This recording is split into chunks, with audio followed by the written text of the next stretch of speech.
서울 성신여대역 근처에서 마을버스가 주차된 차량과 트럭까지 5대를 들이받았습니다. 이 과정에서 주차돼 있던 트럭이 인도로 돌진하는 아찔한 상황이 벌어졌는데요. 강고인 기자가 현장 취재했습니다. 주차돼 있던 화물 트럭이 인도로 돌진합니다. 인근에 있던 시민들이 놀라 자리를 피하고 전봇대, 식당 외벽과 충돌하고 나서야 멈춰섭니다. 무슨 막 바닥치는 것처럼 막 어마어마한 힘이 쫙 나고 났지. 차가 이렇게 팡 터지고. 어제 오후 2시 10분쯤 서울 성북구 성신여대역 근처를 운행하던 마을버스가 운행 중이던 차량과 주차된 트럭 등 총 5대를 들이받았습니다. 트럭이 들이받은 건물은 이렇게 외벽 타일이 뜯겨져 나갔습니다. 이 사고로 60대 여성과 70대 여성 행인이 경상을 입었고 차량 6대가 파손됐습니다. 특히 주차됐던 경차는 형체를 알아볼 수 없을 정도로 반사됐는데 다행히 탑승자는 없던 것으로 파악됐습니다. 트렁크하고 뒷좌석은 아예 없었어요. 완전히 압축돼가지고. 경찰은 70대 남성 버스 운전기사를 대상으로 정확한 사고 경위를 조사 중입니다. 남성은 경찰 조사에서 뭔가를 밟았는데 차가 출발했다는 취지로 진술한 걸로 알려졌습니다. 채널A 뉴스 강보인입니다.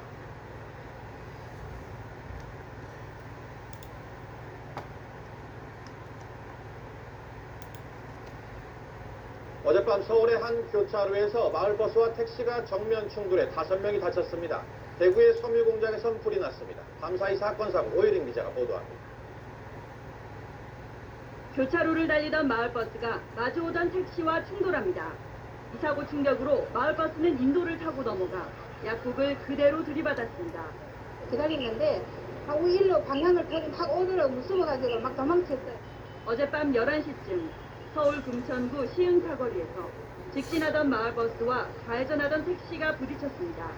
이 사고로 버스 운전기사 65살 신모 씨와 택시 운전기사 51살 송모 씨 등 5명이 다쳐 병원에서 치료를 받았습니다. 진짜 중에 한 대가 어느 차가 신호가 했겠죠. 물려까지 주셔야 돼요. 경찰은 버스가 무리하게 직진을 하다 사고가 난 것으로 보고 정확한 사고 원인을 조사하고 있습니다. 어젯밤 10시쯤 대구의 한 섬유 공장에서 불이 나 600만 원의 재산 피해를 낸 뒤 30분 만에 꺼졌습니다. 경찰은 술을 마시고 다툰 공장 주인의 친구인 53살 김모 씨가 홧김에 불을 지른 것으로 보고 정확한 화재 원인을 조사하고 있습니다. 한편 어젯밤 10시 30분쯤엔 전남 여수시 거문도 동남동 쪽 51km 해역에서 진도 2.7 규모의 지진이 발생했지만 다행히 별다른 피해는 없었습니다. MBC 뉴스 오유림입니다.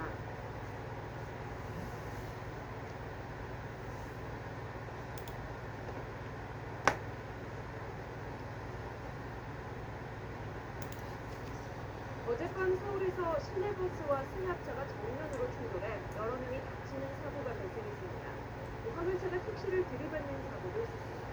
밤사이 사건 사고 신지원 기자가 보도합니다. 승합차 앞부분이 종잇장처럼 찌그러졌습니다. 구급대원들이 차 안에서 다친 사람을 꺼내 밖으로 옮깁니다. 어제 저녁 8시 10분쯤 사거리에서 마주 달리던 시내버스와 승합차가 충돌했습니다. 이 사고로 승합차 운전자와 버스 승객 등 6명이 다쳐 병원 치료를 받았습니다. 경찰은 마주오던 승합차가 중앙선을 넘었다는 버스 기사의 진술을 토대로 정확한 사고 원인을 조사하고 있습니다. 차선을 변경하던 택시를 화물차가 뒤에서 그대로 들이받습니다. 경기도 광주시에서 3.5톤 화물차가 택시를 들이받은 건 어젯밤 11시 50분쯤. 이 사고로 택시 운전사가 다쳐 병원으로 옮겨졌지만 생명에는 지장이 없는 것으로 확인됐습니다. 승용차 문이 반쯤 열린 채 거꾸로 뒤집혔습니다. 오늘 새벽 1시 5분쯤 강릉시 이방동 지하차도에서 술에 취한 운전자가 몰던 승용차가 전복했습니다. 이 사고로 운전자는 머리를 다쳐 병원으로 옮겨졌고 동승자도 가벼운 상처를 입었습니다. 사고 당시 운전자의 혈중 알코올 농도는 면허 취소 수치인 0.106%로 확인됐습니다. YTN 신지원입니다. 사고가 난 버스는 매일 무등산 국립공원을 오가던 54번 시내 버스였습니다. 피해자 대부분은 집으로 향하던 공사 현장 찾고 있었던 유형만 폭력도 옮겼다는 한 명 있을까 안타까워. 피해자들의 가족과 뒤로 함께 54번 광주 시내버스는 무등산 국립공원과 전남 공무원 교육원을 오갑니다. 사고 당시 버스 안에는 서서 가는 사람이 없을 정도 17명이 탔습니다. 희생자 9명 가운데 대부분은 어르신들이지만 18살 고등학생과 30대 여성도 있습니다. 지금 제가 타고 있는 버스는 사고가 난 버스와 동일한 노선의 구조를 가진 버스인데요. 사망한 피해자들은 주로 뒷자리에 있었던 것으로 전해졌습니다. 중상을 입은 버스기사의 동료는 속상한 마음을 감추지 못했습니다. 순간대 거의 그거 필요 꼭 필요했을까 하는 생각도 들어요. 적이 없을 정도로 그냥 너무 자기 일에만 생각했을 거예요. 고인들의 사연도 알려지면서 안타까움은 더 커지고 있습니다. 고등학교 2학년 학생의 아버지는 후배들을 만나고 집에 오던 아들을 잃었는데 아들의 밝은 웃음을 잊을 수 없다며 눈물을 흘렸습니다. 집 근처에서 동생을 잃은 오빠는 팔 한쪽을 잃은 기분이라며 이렇게 떠나보낼 줄은 상상도 하지 못했다고 전했습니다. 또 다른 60대 여성 역시 아들 생일을 맞아 집으로 돌아오던 길이었습니다. 신속하게 사고 조작자가 발표가 나와서 가장 중요한 지금 그런 상대 대상을 어디서 보였을까? 그래서 책임이다. 초여름 오후 불의의 사고, 안타까운 가족들의 눈물은 마르지 않고 있습니다. MBN 뉴스 홍지호입니다.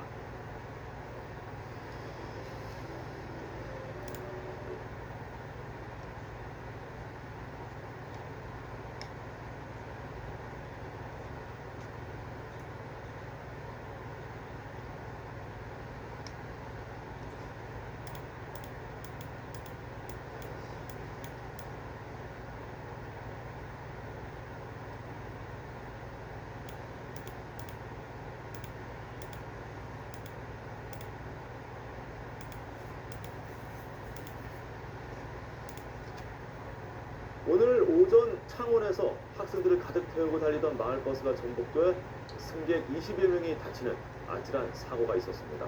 네, 그런데 알고 보니 시내버스나 마을버스에는 승객 정원에 대한 규정이 전혀 없었습니다. 윤혜림 기자가 취재했습니다. 마을버스 안이 등교하는 학생들과 출근길 시민들로 가득 찼습니다. 왼쪽 차선의 덤프트럭이 오른쪽 도로로 나가려고 신호를 넣자 오히려 버스가 속력을 냅니다. 결국 충돌하면서 마을버스가 기울고 사람들이 놀라 비명을 지릅니다. 버스는 도로 가드레일을 부수며 넘어졌고 승객 20여 명이 다쳤습니다. 덤프트럭이 회전하는 걸 우회전하는 것 같아 그 사이에 들어가면서 아마 버스가 무리하게 앞서가려고 하다가 사고 당시 이 마을버스 안에는 운전자를 제외하고도 모두 37명이 가득 타고 있었습니다. 움직이기도 좀 힘들었었어요. 밖에 보기도 좀 힘들고 거의 깜깜했었어요. 그런 좀 많이 타 있었어요. 사고버스는 12인승이지만 이러한 시내버스의 경우 정원 규정은 따로 없는 것으로 드러났습니다.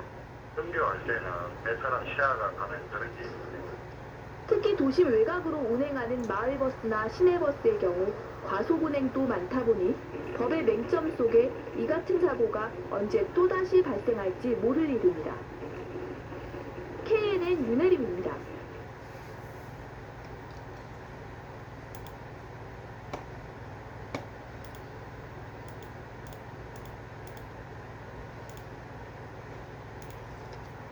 안타까운 교통사고가 연일 이어지고 있습니다. 이번에는 비탈길에 세워둔 마을버스가 100m로 굴러내려가 행인을 덮쳤습니다. 한 명이 숨지고 6명이 다쳤습니다. 원종기입니다. 오늘 오전 경기도 용인 죽전 디지털밸리 앞 내리막길에 서 있던 버스가 갑자기 굴러내려가기 시작합니다.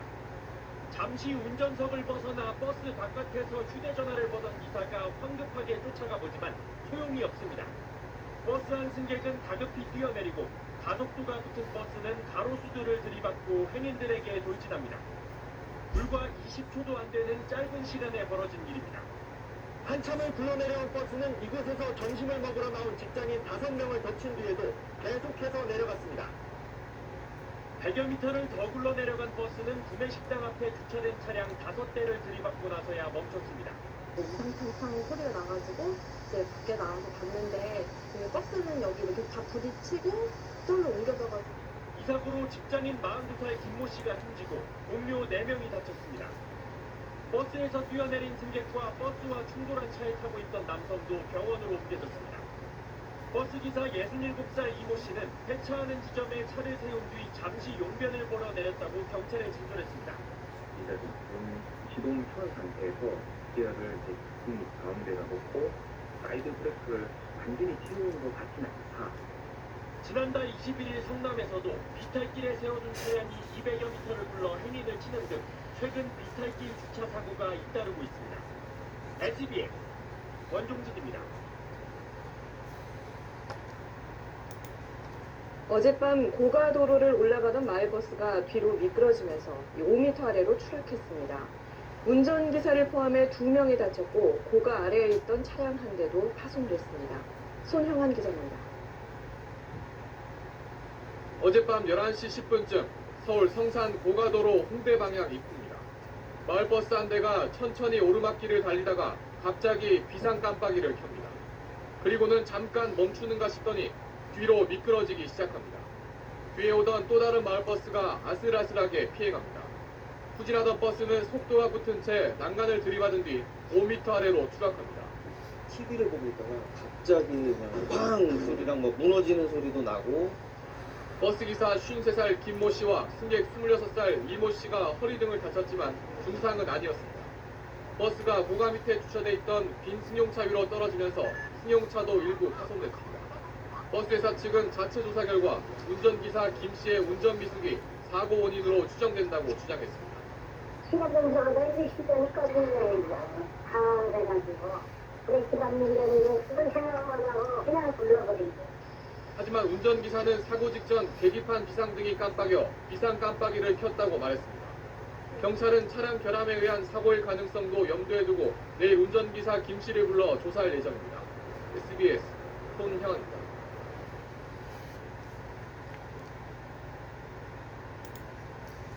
서울의 한 언덕길에서 시내버스가 미끄러지면서 차량 10대가 부딪혀 3명이 다쳤습니다.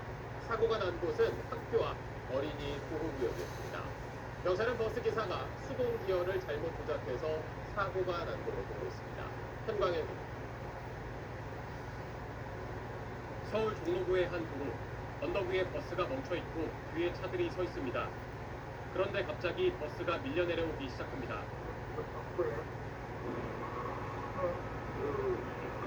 기차들과 부딪히며 내려오던 버스는 길가 건물의 경계석을 들이받고서야 멈춰섭니다. 오늘 오전 8시 50분쯤 서울 종로구 상명대학교 정문 앞 언덕에서 시내버스가 미끄러지는 사고가 났습니다. 사고가 난 언덕입니다. 버스는 이곳에서 갑자기 뒤로 30m 정도 밀려나면서 뒤따르던 차들을 들이받았습니다.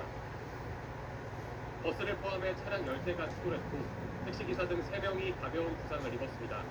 버스에 탄 완전 많이 쓰러졌어요. 더 속도가 엄청 가속돼서 발을 허리랑 어지럽다고. 사고가 발생한 지점은 어린이 보호구역이었습니다. 경찰은 버스 운전기사 60대 A씨가 수동기어를 잘못 조작해 시동이 꺼져 사고가 난 걸로 파악했습니다. A씨는 브레이크를 밟았지만 버스가 무거워 멈출 수 없었다고 진술한 걸로 전해졌습니다. 상명대 인근에선 지난해 9월에도 언덕을 오르던 마을버스가 뒤로 밀려 승객 17명이 다쳤습니다.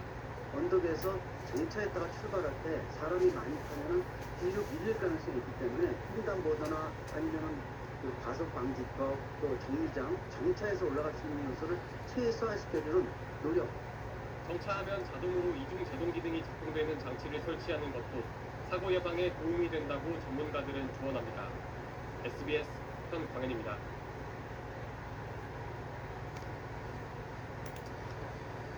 부산에서 시내버스가 차량 3대를 잇따라 들이받은 뒤 인도 위에 올라온 뒤에야 멈춰섰습니다. 6명이 다쳤는데 사람이 많은 시간대였으면 더 큰 피해로 이어질 뻔했습니다. 버스회사 측은 급발진을 주장하고 있습니다. KNN 조진우 기자가 취재했습니다.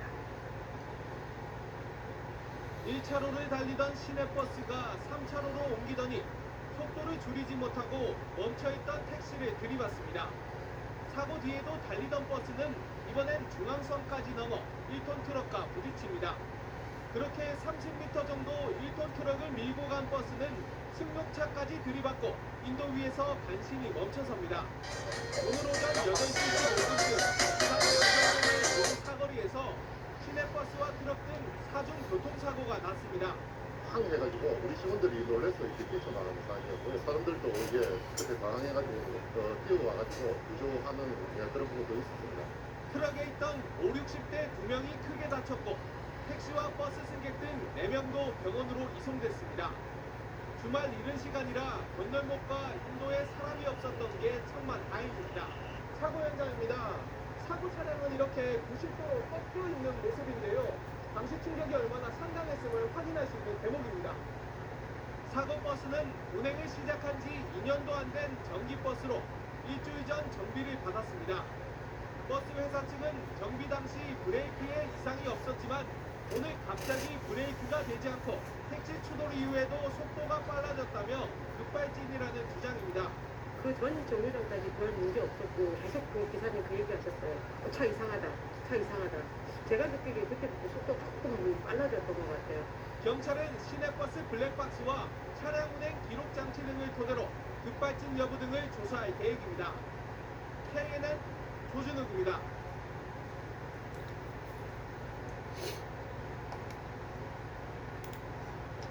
오늘 아침 출근길 시내버스 안에서 갑자기 뜨거운 물이 분출돼 30대 승객이 화상을 입었습니다.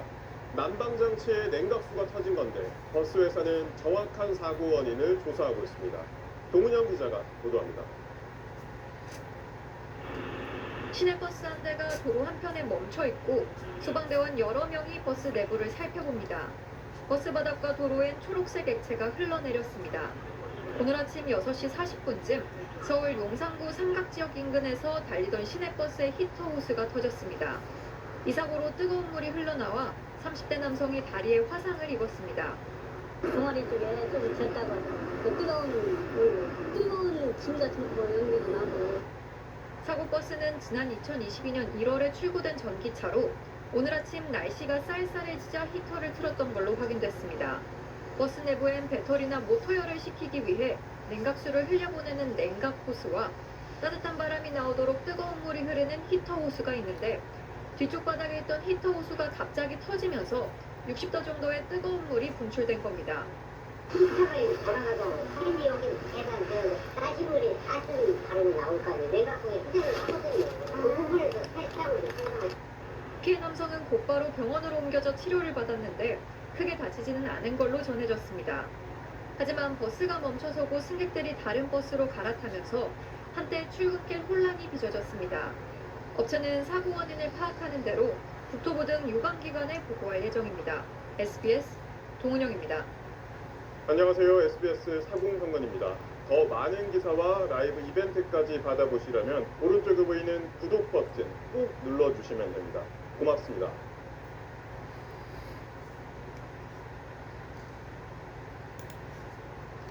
안녕하십니까. 뉴스데스크 강원입니다. 2018 겨울올림픽을 친환경올림픽으로 치르겠다는 정부 지원에 많은 운수회사들이 친환경 전기버스를 구입했습니다. 강릉의 한 운수회사도 2017년과 2018년 모두 18대의 전기버스를 사들였는데 현재 버스 상당수가 정상 운행하지 못하고 있습니다. 무슨 상황인지 김인성 기자가 취재했습니다. 지난 5월 강릉 도심을 달리던 시내버스가 엔진이 꺼지며 갑자기 멈춰섭니다. 기사가 놀라 회사로 급하게 전화하고 승객들도 놀란 마음에 내립니다. 5월에만 해도 이런 급작스러운 멈춤 현상은 2번이나 있었고 취재를 진행하던 이달 4일과 9일에도 버스 멈춤 현상은 또 발생했습니다. 갑자기 시동이 꺼지면서 계기판들이 다 꺼져 있는 상태거든요. 이렇게 달리다가 시동 꺼지는 경우가 자주 있었어요? 제가 차를 받고 나서 한 7번, 8번 정도 있었던 것 같습니다. 해당 운수회사를 찾아가 봤습니다. 동일 기종의 버스가 운행하지 않고 회사 마당에 방치돼 있습니다. 인근의 다른 영업소에도 전기버스가 그냥 서 있긴 마찬가지입니다. 모두 운수회사가 중국의 한 버스 제조사로부터 2017년과 2018년 사들인 전기버스입니다. 당시 구입한 18대 가운데 11대는 운행을 아예 멈춘 채 방치돼 있고 나머지 7대도 운행하는 도중 주행 중 시동 꺼짐 등의 고장이 발생해 불안한 상태입니다. 많은 사람들이 타고 있는 상황에서 시속 80km로 주행을 하고 있는 가운데 시동이 갑자기 꺼지면 핸들도 잠겨버려요. 그리고 브레이크도 말을 안 듣고. 후속 조치도 제때 이루어지지 않고 있습니다. 운수회사가 중국 업체에 수리 요청을 했지만 수리도 부품 수급도 원활하지 않았습니다. 결국 내용 증명을 보내고 나서야 최근 배터리 일부가 왔지만 이를 수리할 수 있는 기술자가 중국에서 와야 고칠 수 있는 상황입니다. 운행 연수 10년이 되지 않으면 폐차도 안 돼 애물단지가 되고 있습니다. 당시 국토교통부의 저상버스, 환경부의 전기자동차 보급 사업을 통해 대당 4억 원 가까이 하는 전기버스를 자부담 6천만 원대에 구매할 수 있었습니다. 그렇다고 다른 중국 제조사에 문제가 있는 건 아닙니다. 이 운수회사는 2019년 이후 다른 중국 제조사 2곳에서 29대의 전기버스를 추가로 구입했는데 큰 고장도 없고 수리와 부품 수급도 문제가 없는 실정입니다. 운수회사 측은 특정 중국 제조사의 전기버스를 둘러싼 문제의 취재에는 응했지만 정식 인터뷰는 하지 않았습니다. 당시 전기버스가 출시 초기 단계였던 데다 기술력이 지금보단 현저히 떨어지다 보니 초기에 구입한 지역 운수회사에 적지 않은 피해를 주고 있습니다. MBC 뉴스 김인성입니다.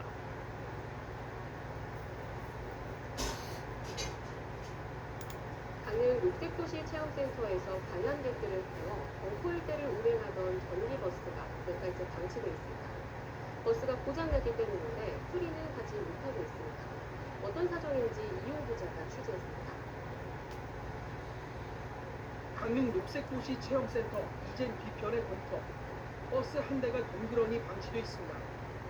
오랫동안 운행하지 않은 듯 버스 외부는 색이 바랬고 타이어에는 거미줄이 쳐져 있습니다. 이 버스는 지난 2014년 녹색도시 체험센터가 문을 열면서 운행을 시작했던 23인승 전기버스입니다. 당시 강릉시가 민간업체로부터 기부받은 것으로 이 전기버스의 방문객을 태워 경포 일대를 돌아보는 체험 프로그램을 운영했습니다. 매년 수천 명이 이용할 정도로 제법 인기를 끌었습니다. 하지만 지난해 말 버스가 고장나면서 그냥 세워두고 있습니다. 강릉시가 손을 쓰지 못하고 망가진 전기버스를 방치하는 이유는 막대한 수리비 때문입니다. 버스 수리에 들어가는 비용은 2억 원. 2013년 만들어진 옛 모델이라 고장이 잦을 수 있기 때문에 차라리 돈을 더 보태 새 버스를 사는 게 낫지 않을까 고민하고 있습니다. 가장 비용이 너무 많이 나가는 거예요. 이렇게 어떻게 되는 거예요? 저 지금 제도 구입을 하게 되면은 한 3억 5천이나 4억 정도는 구입을 할 수 있는 거를. 그렇다고 새 전기버스를 사는 것도 만만치 않습니다. 코로나19 전국 속에 지자체마다 예산을 절감하는 분위기여서 구매 비용을 확보하기가 어려운 상황입니다. 녹색도시 홍보에 활용됐던 전기버스가 고철덩어리 취급을 받는 애물단지 신세가 됐습니다. MBC 뉴스 이용입니다.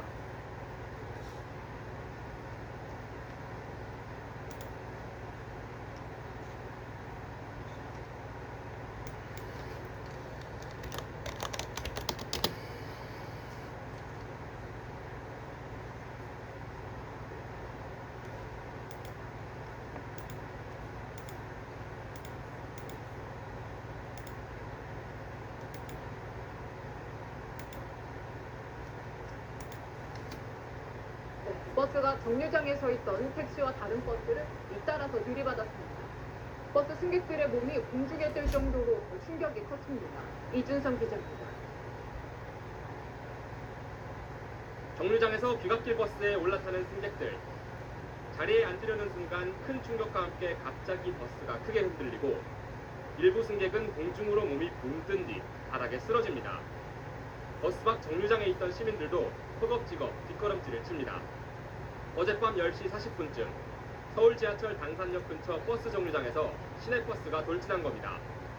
속도를 줄이지 않고 진입한 버스는 멈춰있던 택시를 밀친 뒤 앞에 서 있던 버스까지 들이받고서야 멈췄습니다.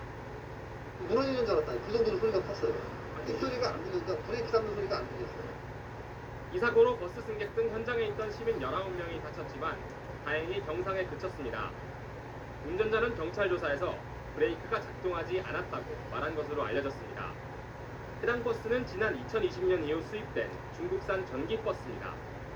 중국산 전기버스는 오르막길에서 시동이 꺼져 뒤로 밀리며 승객들이 다치거나 호쿠테 맨홀 뚜껑이 버스 바닥을 뚫고 올라오는 등 크고 작은 사고가 끊이지 않고 있습니다. 하지만 해당 시내버스 회사는 매주 차량 점검을 철저히 하고 있고 지금까지 전기버스 관련 고장 사고도 없었다고 설명했습니다. 경찰은 사고를 낸 버스의 디지털 운행장치 기록 등을 토대로 정확한 사고 경위를 조사할 계획입니다. 채널A 뉴스 이준성입니다.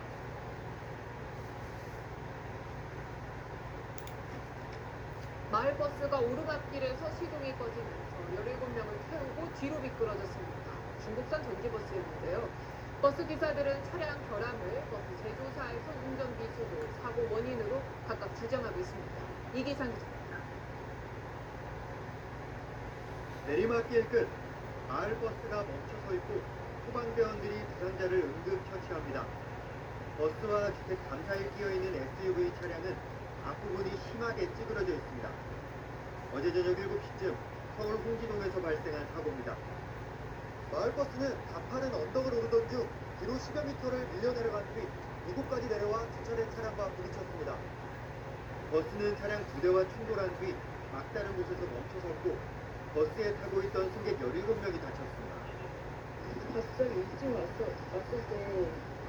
버스 시동이 꺼지더니 갑자기 뒤로 확 갔다고. 버스 제조사 측은 기사의 운전 미숙 때문에 사고가 났다고 주장하는 것으로 알려졌습니다. 하지만 마을버스 운전기사들 주장은 다릅니다. 중국산 전기버스를 쓰는데 평소에도 고장이 잦았다는 겁니다.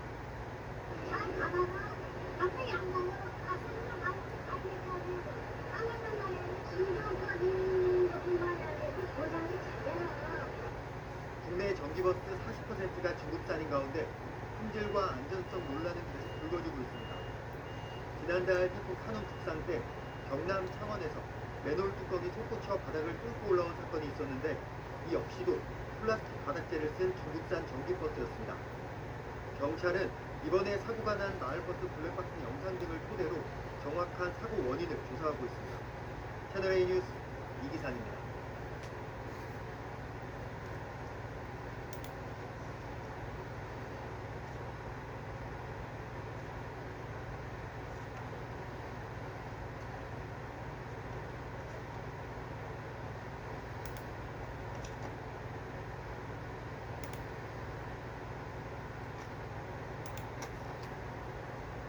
경유를 쓰는 버스는 매연이 많이 나오다 보니 대기오염의 원인이라는 지적이 많았는데요.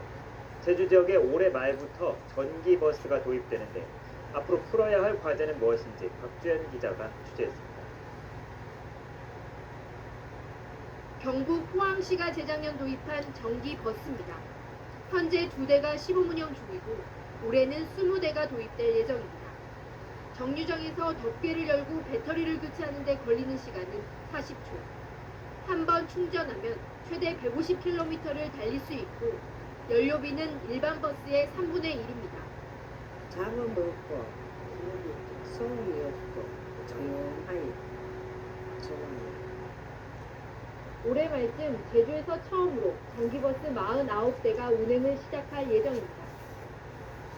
이에 따라 중국 전기버스 업체들까지 치열한 판매 경쟁에 나섰는데 차량 가격 3억 5천만 원 중 1억 원은 정부가 지원합니다. 1억 5천만 원이나 되는 배터리 값과 충전 시스템 구축이 관건입니다. 앞으로 저희들 도입이 된다고 하면은 그 배터리 충전 시간이랄까, 충전 용량이랄까, 얼마만큼 이용이 가능한지 이것이 제일 염려스럽고. 이에 따라 제주도는 배터리 리스와 충전 시스템 운영을 맡을 사업자를 공모하기로 했습니다. 배터리 리스 사업자가 책임을 지고 배터리의 유지, 보수, 관리까지 책임을 지고 있기 때문에 버스 운송회사가 이제 전기버스를 운행하는 데는 전혀 지장이 없도록 준비를 해나갈 그러한 계획입니다. 특히 무거운 배터리를 지붕 위에 달다 보니 부분길에서 넘어질 수 있다는 지적도 있어 배터리 무게를 어떻게 줄일지도 과제입니다. MBC 뉴스 박주연입니다.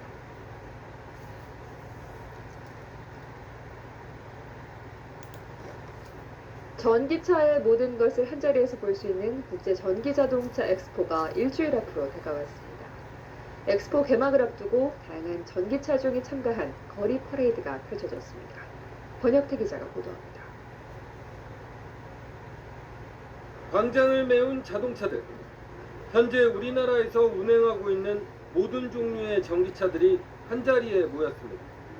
속도 내는 것도 일반 차량에 비해서 떨어지지 않고 그런 편안한 주행감이나 이런 거는 확실히 좋긴 한데 충전 시설이 아직까지는 좀 구분이 덜 된 것 같아서요.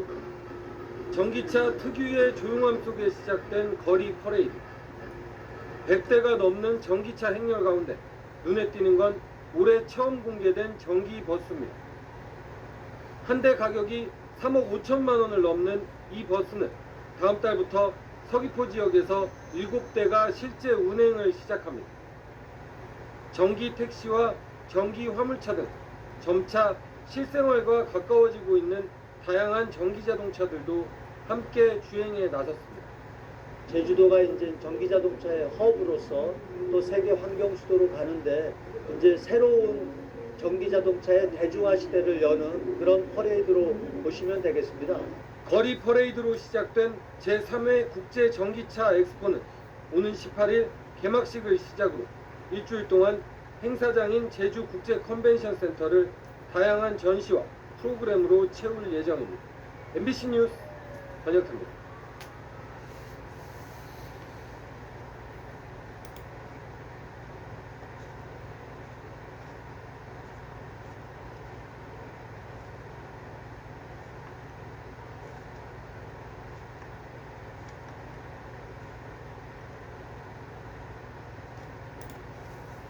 다음 소식입니다.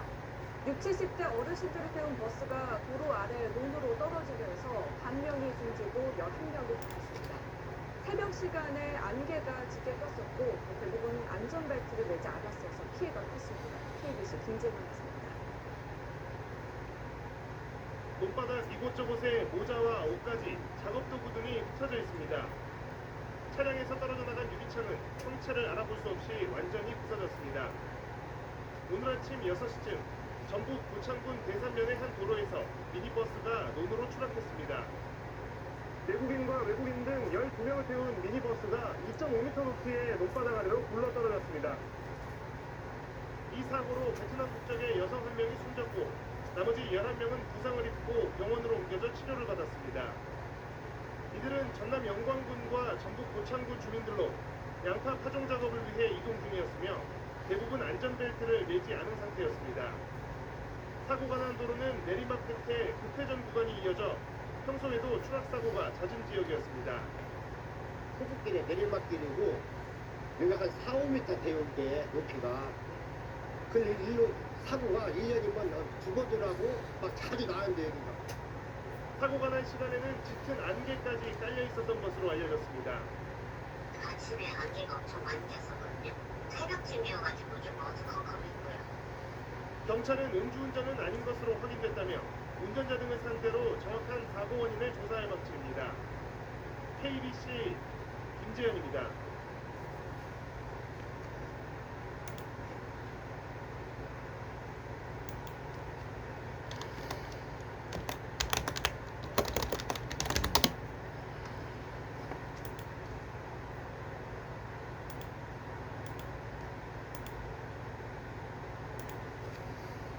오늘 새벽 교통사고로 종이장처럼 구겨져 버린 20인승 미니버스의 모습입니다.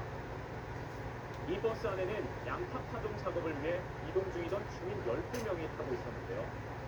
짙은 안개가 낀 날씨에 논 아래로 버스가 굴러떨어지면서 한 명이 숨지고 11명이 다쳤습니다. 김재현 기자의 보도입니다. 논바닥 이곳저곳에 모자와 옷까지 작업도구 등이 흩어져 있습니다. 차량에서 떨어져 나간 유리창은 형체를 알아볼 수 없이 완전히 부서졌습니다. 오늘 아침 6시쯤 전북 고창군 대산면의 한 도로에서 미니버스가 논으로 추락했습니다. 내국인과 외국인 등 12명을 태운 미니버스가 2.5m 높이의 논바닥 아래로 굴러떨어졌습니다. 이 사고로 베트남 국적의 여성 1명이 숨졌고 나머지 11명은 부상을 입고 병원으로 옮겨져 치료를 받았습니다. 이들은 전남 영광군과 전북 고창군 주민들로 양파 파종 작업을 위해 이동 중이었으며 대부분 안전벨트를 매지 않은 상태였습니다. 사고가 난 도로는 내리막 끝에 급회전 구간이 이어져 평소에도 추락사고가 잦은 지역이었습니다. 소극길에 내리막길이고 여기가 한 4, 5m 되는데 높이가 그 일로 사고가 1년이면 2번 하고 막 자주 나는데 여기가 사고가 난 시간에는 짙은 안개까지 깔려 있었던 것으로 알려졌습니다. 아침에 안개가 엄청 많이 꼈었거든요. 새벽쯤이어가지고 좀 어두컴컴했고요.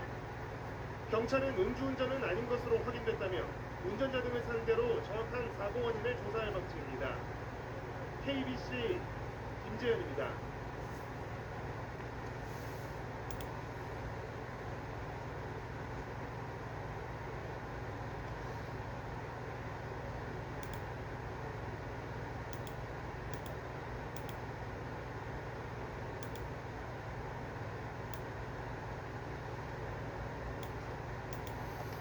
어제 전북에서 미니버스가 추락해 노인 1명이 숨지고 11명이 다쳤습니다. 최근 뒷좌석 안전띠 착용이 의무화됐습니다만 18년 된 해당 버스에는 대부분 안전띠가 없었습니다. 그런데도 6개월마다 받은 자동차 검사에서는 합격 판정을 받았습니다. 이스나 만한 검사였습니다. 박건우 기자입니다.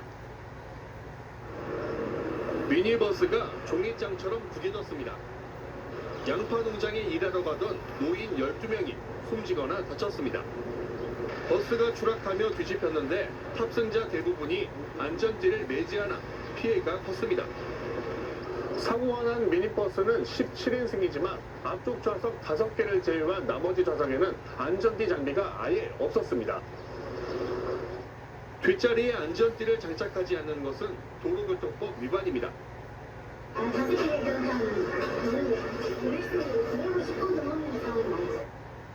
사고 미니버스는 18년 전 출고된 차량입니다.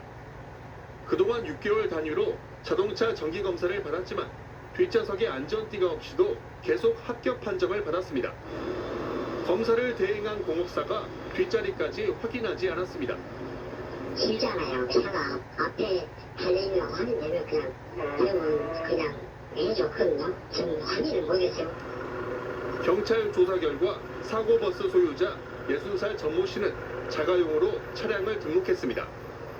경찰은 전 씨가 장거리 반일 근로자를 운송하며 불법 영업을 했는지도 조사하고 있습니다. TV조선 박건우입니다.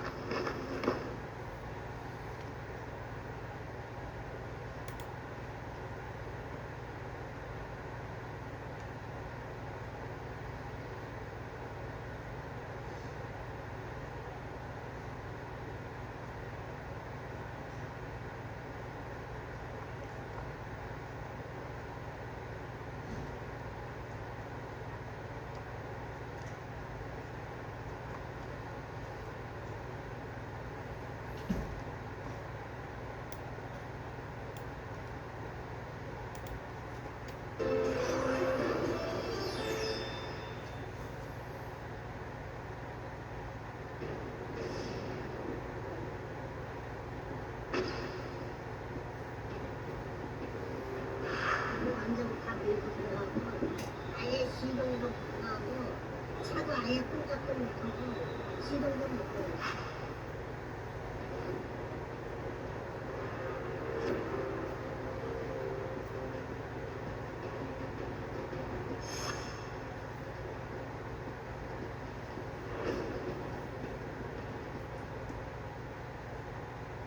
자, 어제 아침 출근길에 시내버스가 앞서가던 차량들을 잇따라 추돌을 했습니다.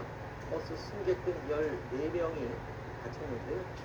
자, 이게요, 무려 7중 추돌 사고가 난 건데, 버스에서는 이게 버스 기사님은 또 급발진이다 주장을 갖고 있어요. 근데 또 경찰이 확인해 보니까 아닌 것으로 확인됐다고 얘기를 하더군요. 교선료가 이제 브레이크등이 들어오지 않았고 브레이크를 밟을 때 나타나는 그런 현상들이 일어나지 않아서 그러니까 가속 페달을 오히려 위에서 밟은 것으로 지금 사건 경위가 추정이 되고 있습니다. 네. 굉장히 큰 사고였습니다. 영상으로도 그대로 확인이 되는데 이 버스가요 굉장히 빠른 속도로 SUV를 추돌했고요. 연달아서 그 옆 차선에 있었던 승용차들 그리고 이제 사다리차 다른 차량들까지 추돌을 하면서 연쇄 추돌 사고가 일어난 겁니다. 14명이 크고 작은 부상을 입고 병원으로 옮겨졌는데 다행히도 모두 생명에는 지장이 없는 것으로 확인되고 있습니다. 지금 현재까지는 기사가 가속 페달을 잘못 밟은 것으로 추정이 되고 있어서 지금 연달아 일어나고 있는 이런 페달 오일 사고들 때문에 좀 안전에 유의해야 된다는 지적이 계속 나오고 있습니다. 네. 이게 급발진 주장 의심 사고가 계속 이어져 왔죠. 그리고 80% 이상이 페달 오조작으로 밝혀지기도 했습니다. 얼마 전에 부천 전통시장에서 21명의 사상자를 낸 사고 역시도 처음에는 급발진 주장이 있었지만 경찰이 이 페달 블랙박스를 확인한 결과 페달을 잘못 밟은 것으로 확인됐습니다. 이 때문에 이 페달 오조작 방지를 위한 대책을 좀 실질적으로 마련해야 한다는 목소리가 나오고 있는데 실제로 이 페달 오조작을 방지할 수 있는 장치가 있다면서요? 그거를 장치를 다는 걸 의무화하면 될 텐데요, 그죠? 맞습니다. 정확한 지적 해주셨는데요. 이 페달 오조작 방지 장치라는 것도 지금 도입이 눈앞에 와 있는 상황입니다. 네. 입법 예고가 될 상황인데 이 페달 오조작의 의심되는 상황, 그러니까 급격하게 가속을 누른다거나 하는 증상이 있으면은 이에 대해서 경고음이 울리게 한다거나 이렇게 가속되지 못하도록 하는 장치를 의무화해서 부착하자라는 그런 입법이 예고된 겁니다. 다만 아직까지 이것이 통과되어서 도입이 된다고 해도 2029년도 이후 생산 차량이나 적용이 가능하기 때문에 실현까지는 좀 시간이 걸려 보이고요.